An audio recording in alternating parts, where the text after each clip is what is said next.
Governor, thanks for being here. What do you think Donald Trump needs to do tomorrow night on that debate stage to win over voters in Georgia, but really the 2024 election?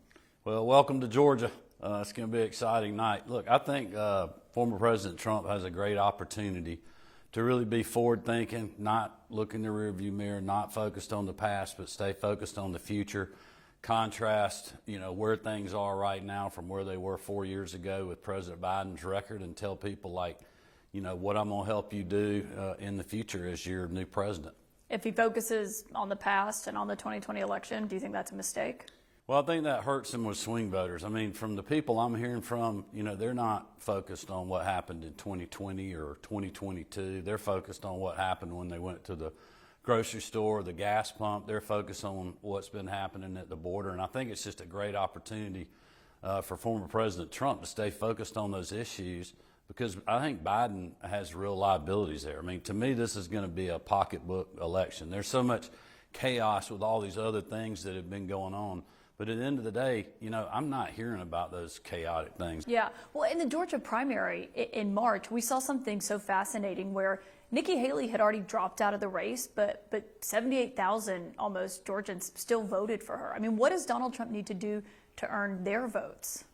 Yeah, and look, you had the same thing happening with President Biden. I mean, there's a lot of people on the other side that are not real happy with him. So, I mean, there's definitely this fraction of people out there that maybe don't like either candidate. But at the end of the day, they got to decide who are they going to vote for that's going to make their life better next week, next month, next year, or over the next 4 years. And I think that's where President Trump has an opportunity to me to really talk about those things and say, hey, gas prices weren't this high when I was president. Your insurance wasn't this high. Your mortgage rates weren't this high. The border wasn't this porous. We didn't have weakness around the world when you think about things like the pullout of Afghanistan and other things. And I think, as long as he stays focused on that, I think he wins over those people that are, really don't like either candidate, or people that are truly undecided. It's hard to believe that there's many of those out there, but there are those factions. But at the end of the day, people got to decide one of two things, whether they're going to vote or whether they're going to stay at home. And if they go vote, they got to pick, who they're going to vote for. Well, speaking of the Georgia primary, who did you vote for? In the Georgia primary, I didn't vote for anybody. I voted, but I didn't vote for anybody. The race was already over when the primary got here. But you didn't vote for Donald Trump? I didn't vote for anybody. Why not? Because the race was over with. Wow.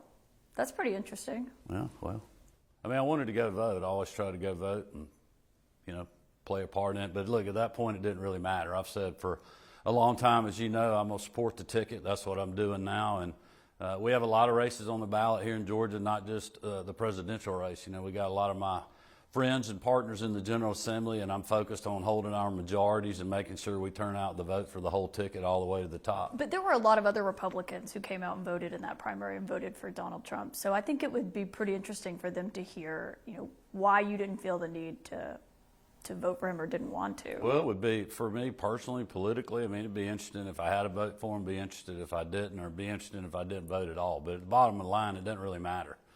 He was the presumptive nominee before the primary ever got here. I didn't support anybody in the race. I was thinking about it, but, just because a lot of circumstances and the way things played out, didn't end up doing that, but said all along, for the most part, that I would support the ticket, and that's what I've always done. That's what I'm doing this November. On supporting the ticket, that clearly means you're going to vote for Donald Trump in November. Are you going to campaign for him, though? Well, we'll see how the race plays out and, what they might ask for or need. But, right now, I'm focused on turning the ticket out so we win.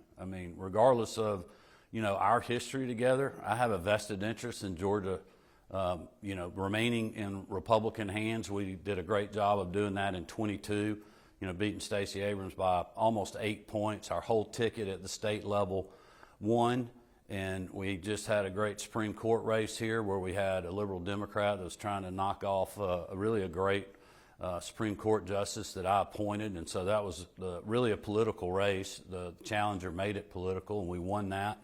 And I have a vested interest in making sure that Georgia remains red, unlike it did in 2020. I think that sends the narrative that, Georgia's not this purple state that everybody thinks it is. We're a, 52, 53, 48, 47 Yeah. Republican-leaning state. And, as we go into the 26th cycle, when you're going to have an open seat for the governor's race, one of our U.S. Senate seats up, it's important for us to win this year, regardless. You're popular. I mean, you beat Donald Trump endorsed your primary challenge. You beat him by over 50 points. You cruised to re-election. You said if they reach out. Has the Trump campaign not reached out to you so far? Well, I haven't talked to the former president. I've talked to a few folks on the campaign or representatives of the campaign. But look, I'm not looking for a phone call. I don't need a phone call, or I don't have to be catered to support the ticket. Everybody knows here I'm a Republican. I'm at the top of the ticket in Georgia. We've had issues with our state Republican Party. We've had issues at the national level on what they've been doing on the ground game. And, I don't have any ill will against any of those people, but I want to win. And for us to win in Georgia, we have to have a good ground game. And I just decided I was going to do that myself. My whole campaign team did, my family did. And we raised a lot of extra money, and we did phone calls and door knocking and, targeting persuasive voters, and we won. We're waiting on the Supreme Court any moment now to issue its ruling on whether Donald Trump's acts related to the 2020 election were covered by presidential immunity. He's been arguing that he can't be prosecuted for that. One of the last times that y'all spoke, if not the last time, was when he was asking you to do things that you said you didn't have the authority to do as governor of this state. Do you believe his acts related to Georgia specifically, in your view, are covered by presidential immunity? Yeah, I wouldn't want to get into any, I'm not a lawyer. I relied on a lot of good lawyers in my office and others to make sure that we were doing the right thing and follow the law and follow the Constitution. And, I'm going to continue to do that. And I wouldn't really be able to speak with all the different things that he was saying and doing. He never, he wanted me to do things that I don't think would have been necessarily illegal, but they were just things that I didn't have the authority to do. And, he obviously didn't like that I couldn't do those things, or in his mind maybe wouldn't do it, but I just didn't have the legal authority to do that. I was very honest and forthright with that and held my ground, and that's what I'll continue to do as we go into this cycle in this election. Do you have any concerns that he'd try to do that again in 2024?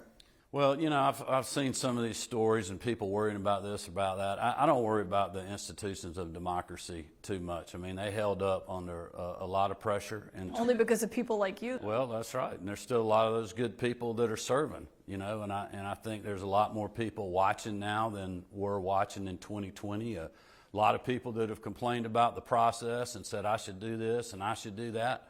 I've challenged them and say, hey, were you a poll watcher? Were you out there watching the process? Were you paying attention to what was going on? Did you volunteer? Did you sign up as a lawyer to be part of a legal team to take advantage of the legal processes post-election if there is problems, to go to Superior Court or file challenges or whatever things that you can do under the law? That's how the process is supposed to work. And look, democracy has been bent and challenged in this republic in the past, and it will be in the future. But I'm very confident that it will hold. I think we have a lot of people that will follow the law and the Constitution, and at the end of the day, I know myself, I believe we're going to have a secure, accessible, fair election in the great state of Georgia, and I'm looking forward to that. Governor Kemp, thank you for your time. Thank you.